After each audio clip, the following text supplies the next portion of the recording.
madaxweyne xasan sheekh maxamuud waa uu ku qasban yahay intaan la gaarin 15 May in uu tallaabo ka qaado uuna joojiyo nidaamka burburinta guryaha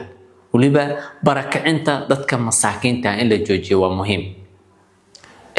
waanu ognahay dhulka dawlad baa leh dawladuna dhulkeeda way u baahan kartaa laakiin xilliga ugu adag in lala eegto oo waliba dadkii dhibaato ka soo gaarto sax ma aha ilama ahan in madaxweynuhu raali ka yahay waxa ay sameynayaan dadka qaar waxa la sameeynaya waxa kamid ah in xilli roobaad xalay oo dhan roob mir ah ayaa ka da'ay magaalada Muqdisho isla xalayna saaka markii waagu bariyay dadkii roobkii iyo xaaladaas ku jira ayaa lala beegsaday in la barakiciyo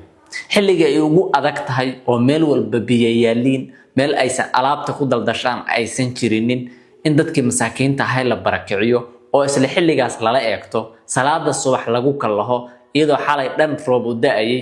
waxa weeye waa xaalad cajiib ah arintaas oo kale waxa sameynaya waa dad siyaasiyiin ah oo raba inay dawladnimada sumcad dilaan dadka iyo dawladnimadana waxan u kala sheegan waraaba wuxuu yiri baa leeyahay anigii caruur ismaana arag laakiin waana loo kala sheekay dawladnimada iyo dadka in loo kala sheekay arintaas madaxweynuhu inuu tallaabo ka qaado waa muhiim hadii kale waxa ka imaanaya wax aan la filay in masaakiinta saas loola dhaqmo madaxtinimada kuma fiicna dawladnimo bal qofka caadiga ah waxa lagu qiimeeyaa la yiri sida uu ula dhaqmo masaakiinta ee lagu qiimeeyo sida dadka mansab kale ula dhaqmo tusaalahan waxa laga yaabaa qofka dabeecadda xun oo waji macbuuska ah markuu nin siyaasi oo dan kale uu tago inuu qosla laga yaabo ninka ganacsadaha oo hantida ka rabo oo isla maanta ha ku taakuleeyo ama maalgelin ha ku siiyo marka uu la kulmo wajiga uu furfura waxa laga yaabaa midka aqoon-yahanka iyo wax uu isleeyahay waxaad ka faa'iidid inuu wajiga uu furfuro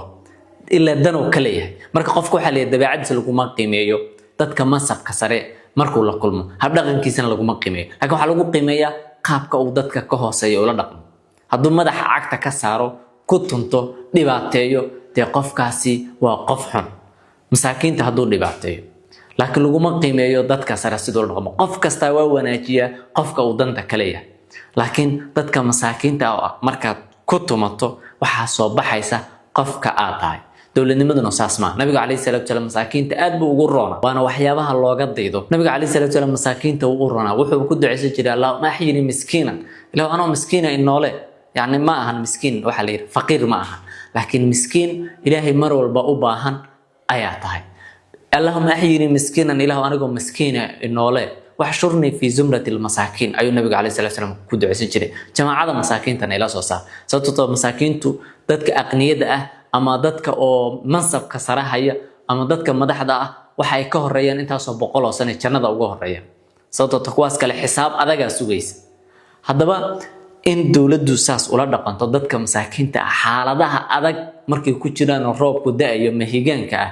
waa arin laga yaxiixo wax dawladnimada lagu taageerana ma aha dadka sameynayana dawladnimada ay sumcad dilayaan arintaas waa in madaxweyne xasan sheekh maxamuud iyo xukuumaddiisu ay wax ka qabataa hadaba adiga aragtida waa inuu muhiim sax ma tahay si kasto dawladda loo taageero in lagu taageero tacadiyada dadka masaakiinta aragtida waa muhiim xaq oo se falan urab wassalaamu calaykum